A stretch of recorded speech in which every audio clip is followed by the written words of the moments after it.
Assalamualaikum warahmatullahi wabarakatuh. Bismillahirrahmanirrahim. Hamdan wa syukranillah. Assalatu wassalamu ala rasulillah la nabiyya ba'dah. Pada kesempatan kali ini kita akan membahas tentang pendidikan Islam pada masa Khulafaur Rasyidin. Pendidikan Islam telah dimulai sejak diangkatnya Nabi Muhammad SAW menjadi Rasul, yaitu pada tahun 610 Masehi, yang dibagi pada dua fase, yaitu fase Makkah selama hampir 13 tahun dan fase Madinah lebih kurang 10 tahun. Selama masa ini Rasulullah telah berhasil melahirkan para sahabat Nabi yang kuat keimanannya, sekaligus memiliki akhlak yang mulia tiada bandingannya. Pada masa Nabi, daerah kekuasaan Islam hanya meliputi seluruh daerah Jazirah Arabia, dan kemudian pendidikan Islam berpusat di Madinah. Namun setelah Rasulullah SAW wafat dan digantikan oleh Khulafaur Rasyidin, yaitu Abu Bakar As-Siddiq, Umar bin Khattab, Utsman bin Affan, dan Ali bin Abi Thalib, daerah kekuasaan Islam sudah bertambah luas di luar Jazirah Arabia yang meliputi Mesir, Persia, Syria, dan Irak. Keempat orang khalifah ini di samping mementingkan kekuasaan Islam mereka, juga menaruh perhatian yang besar pada pendidikan Islam demi syiarnya agama dan kokohnya negara Islam. Yang pertama, Abu Bakar Siddiq. Beliau merupakan khalifah Islam pertama yang dilantik oleh seluruh komunitas muslim setelah wafatnya Nabi Muhammad SAW, dan ia berjuang mengkonsolidasikan kekuatan Islam di Arabia. Memang cukup singkat karena beliau memerintah hanya 2 tahun, yaitu tahun 11 sampai 13 Hijriah atau 632 sampai 634 Masehi. Pada awal pemerintahannya, Khalifah Abu Bakar As-Siddiq telah dihadapkan pada 3 peristiwa penting yang memerlukan solusi segera.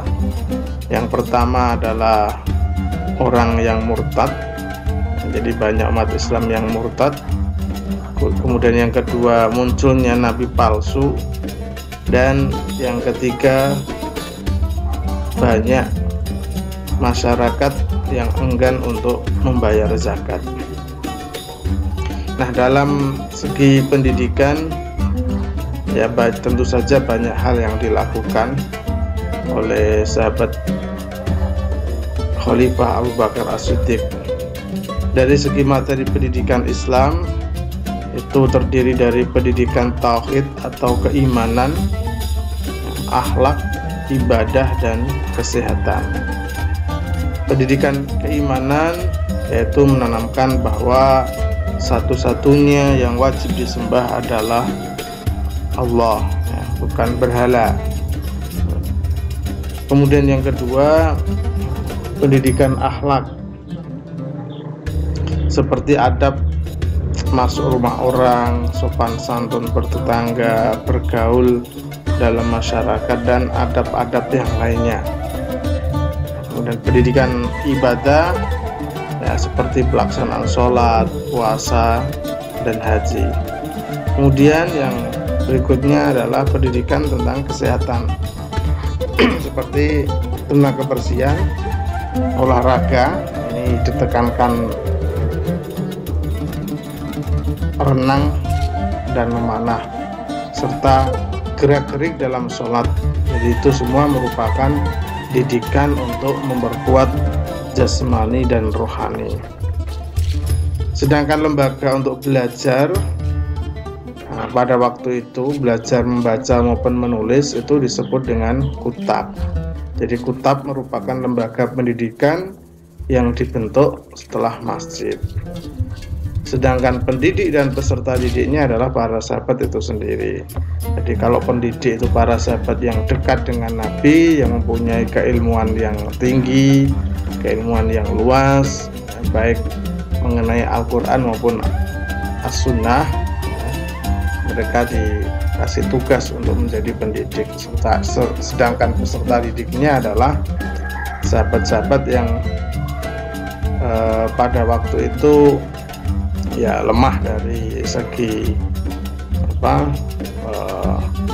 pengetahuannya, atau mungkin belum pernah bertemu dengan Nabi. Selanjutnya Khalifah Umar bin Khattab yang memerintah tahun 13 Hijriah sampai 23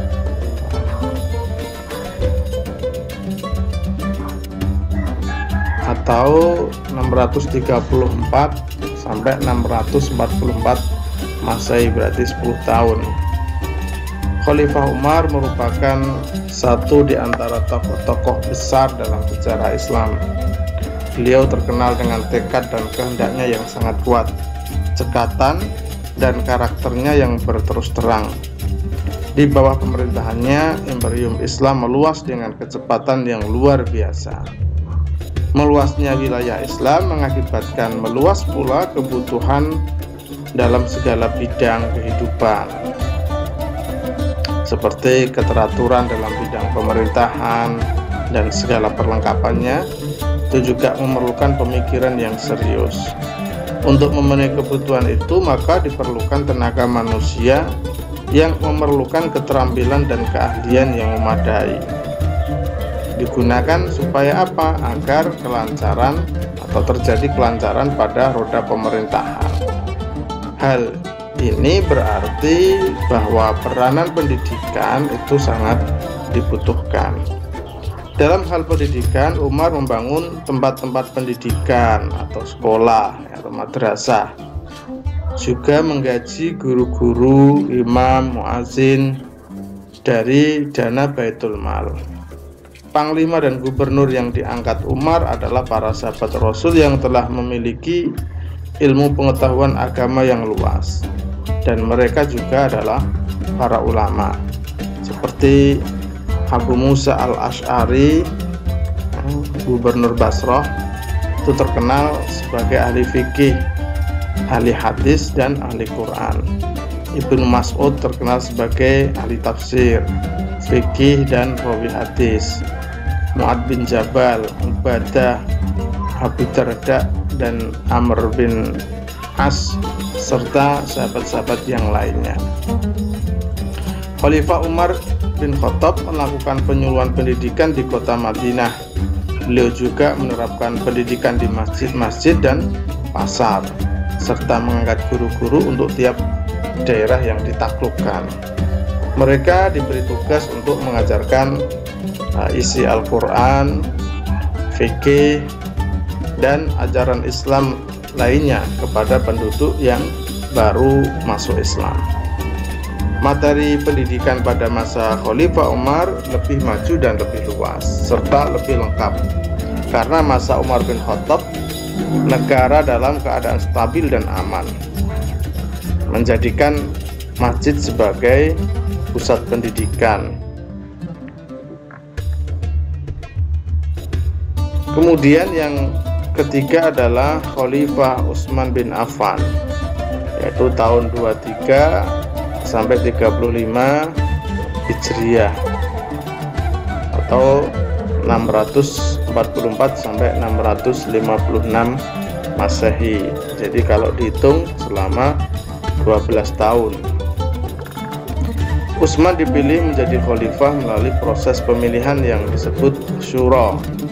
Sahabat yang sangat berjasa pada periode-periode awal pengembangan Islam, baik pada saat Islam dikembangkan secara sembunyi-sembunyi maupun secara terbuka.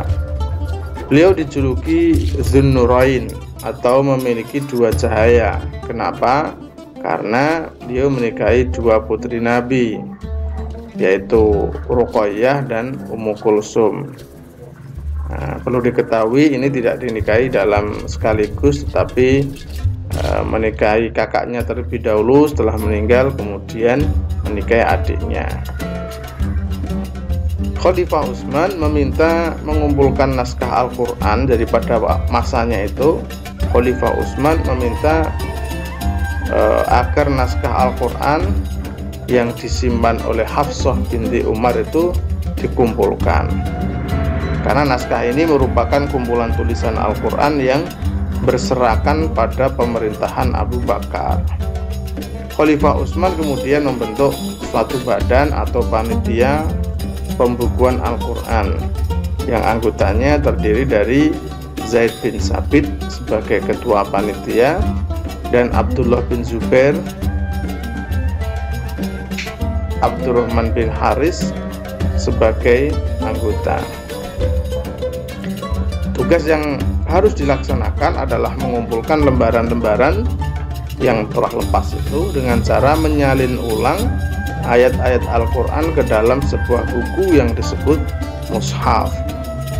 Utsman menginstruksikan agar penyalinan tadi berpedoman kepada bacaan para sahabat yang telah hafal Al-Quran.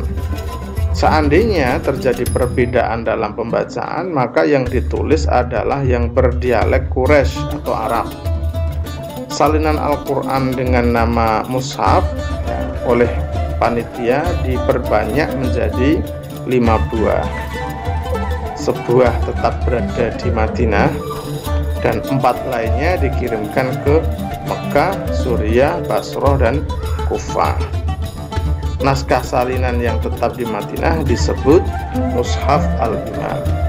Pada saat ini umat Islam sudah tersebar luas. Mereka memerlukan pemahaman Al-Quran yang mudah dimengerti dan mudah dijangkau oleh alam pikirannya. Peranan hadis atau sunnah Rasul sangat penting untuk membantu dan menjelaskan Al-Quran. Lambat laun timbullah bermacam-macam cabang ilmu hadis. Tempat belajar pada waktu itu masih dilaksanakan di kutab, di masjid, atau di rumah-rumah. Pada masa ini tidak hanya Al-Quran yang dipelajari, tetapi ilmu hadis juga dipelajari langsung dari para sahabat Nabi. Kemudian yang berikutnya, yang keempat adalah Khalifah Ali bin Abi Thalib, yaitu pada tahun 35 sampai 40 Hijriah, 656 sampai 661 Masehi, atau selama 5 tahun. Sahabat Ali menjadi khalifah keempat setelah Utsman bin Affan wafat. Atas desakan kaum muslimin, maka Ali bin Abi Thalib mau menjadi khalifah meneruskan sahabat Utsman. Akan tetapi naiknya Ali bin Abi Thalib ini menjadi khalifah itu tidak disetujui oleh Bani Umayyah yang merupakan keluarga terdekat Khalifah Utsman. Apalagi Khalifah Ali dengan cepat memecat para pejabat penting yang dulu diangkat oleh Utsman. Di sepanjang pemerintahan Ali bin Abi Thalib sebetulnya banyak terjadi kekacauan dan pemberontakan. Bahkan terjadi 2 kali perang saudara, yaitu perang Jamal dan perang Siffin. Perang Jamal itu berarti perang antara pasukan Ali dan pasukan Siti Aisyah radhiyallahu anha. Sedangkan perang Siffin itu perang antara pasukan Ali dan Muawiyah yang tujuannya adalah merebut kursi kekhalifahan. Kekacauan dan pemberontakan yang terjadi pada masa Khalifah Ali membuat banyak interpretasi, banyak penafsiran. Karena apa? Jadi pada waktu itu tidak pernah ada barang satu hari pun, tidak ada sehari pun tuh keadaan yang stabil pada masa pemerintahan sahabat Ali. Tak ubahnya sahabat Ali itu sebagai orang yang menambal kain yang telah usang. Jadi jangankan menjadi baik, malah bertambah sobek. Ya, itulah masa pemerintahan sahabat Ali.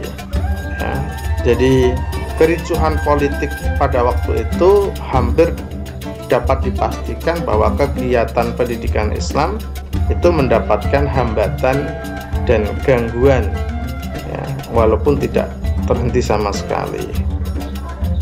Jadi Khalifah Ali pada saat itu tidak sempat lagi memikirkan masalah pendidikan, karena seluruh perhatiannya ditumpahkan pada masalah keamanan dan kedamaian bagi masyarakat Islam. Berbeda pada saat pemerintahan Umar bin Khattab atau Utsman bin Affan. Jadi itu penjelasan singkat tentang pendidikan Islam pada masa Khalifah atau Khulafaur Rasyidin. Silakan untuk dikembangkan materi ini dari beberapa referensi atau jurnal yang ada. Kurang lebihnya mohon maaf. Assalamualaikum warahmatullahi wabarakatuh.